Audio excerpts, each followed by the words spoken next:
Jerusalem ധ്യാന കേന്ദ്രത്തിൽ CMI Prekshitha province Coimbatore, CMI Devamatha province Thrissur, CMI Saint Paul's province Bhopal, CMI Sacred Heart province Kochi, SDV സന്യാസ സമൂഹം, ഹൊസൂർ രൂപത, ഇരങ്ങാലക്കുട രൂപത എന്നിവിടങ്ങളിൽ നിന്നുള്ള 21 നവവൈദികർ ആയിരക്കണക്കിന് വിശ്വാസികളെ സാക്ഷ്യം നിർത്തി സമൂഹ ബലി അർപ്പിച്ചു.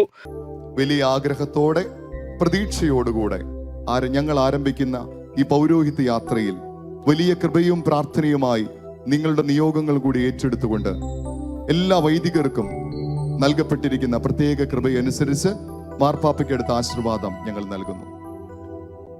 നമ്മുടെ കർത്താവ് ഈശോ മിശിഹായുടെ കൃപയും പിതാവായ ദൈവത്തിന്റെ സ്നേഹവും പരിശുദ്ധാത്മാവിന്റെ സഹവാസവും നാം എല്ലാവരോടും കൂടെ ഉണ്ടായിരിക്കട്ടെ, ഇപ്പോഴും എപ്പോഴും എന്നേക്കും.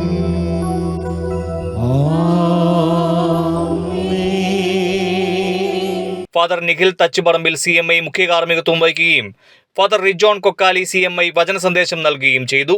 ദിവ്യബലിക്ക് ശേഷം നവവൈദികർ ചേർന്നുള്ള ആഘോഷപരമായ ദിവ്യകാരുണ്യ പ്രദക്ഷിണവും ഉണ്ടായിരുന്നു.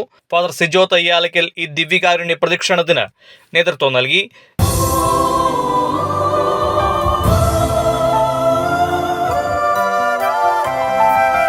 ദൈവം വസിക്കുന്നൊരൾത്താര തന്നിൽ നിത്യം വിരാജിക്കും വൈദികരെ, സ്വർഗരാജ്യത്തിൽ നിത്യം ചരിക്കുന്ന നിങ്ങൾ തൻ പാദങ്ങൾ എത്രയോ ധന്യം, നിങ്ങൾ തൻ പാദങ്ങൾ എത്രയോ ധന്യം.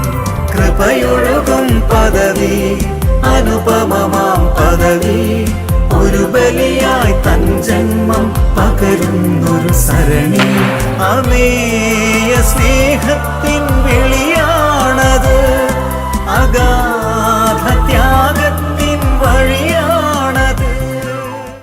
Jerusalem Vachanakoodaram director father Davis Pattath, father Jo Pacheriyil, father Devasia Kanatt ഈ നവവൈദികർക്ക് ആശംസകൾ അർപ്പിച്ച് സംസാരിച്ചു.